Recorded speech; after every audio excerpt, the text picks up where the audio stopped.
adalah perlindungan. Ya Allah, sekiranya rezekiku masih berada di dalam, maka uruskanlah. Sekiranya saya berada di sini, maka keluarkanlah. Sekiranya susah, permudahkanlah. Sekiranya haram, tinggikanlah. Sekiranya jauh, dekatkanlah dengan hak waktu Tuhan, keengganan, kekuasaan. Oh ya Allah, limpahkanlah kepada kami segala yang telah Engkau limpahkan kepada hamba-Hamba Allah.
Alhamdulillah, salatan wa salaman ala Rasulillah sallallahu alaihi wa ala alihi wa sahbihi ajma'in.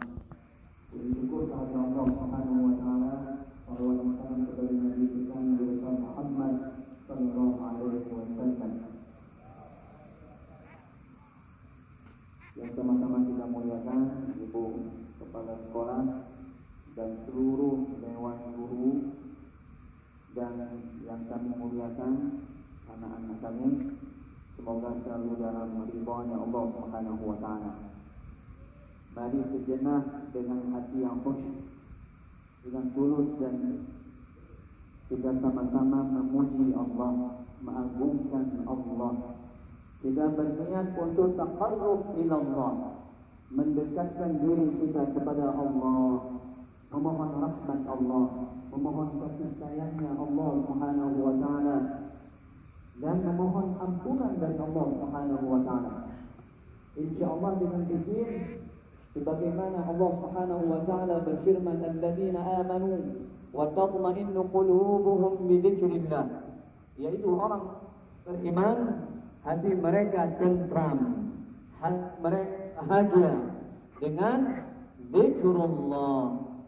Ala bi dzikrillah tatma'innul qulub, maka ingatlah, dengan mengingat Allah hati kita akan tentram. Mau tentram hatinya, mau tenang, mau bahagia, maka perbanyak zikir kepada Allah Subhanahu wa taala. Sudah siap berzikir? Ya, semua fokus, jangan ada yang bicara. Ya. Insyaallah zikir ini dihadiri oleh kita dan makhluk-makhluk Allah yang tidak terlihat hadir saat ini. Siapakah mereka?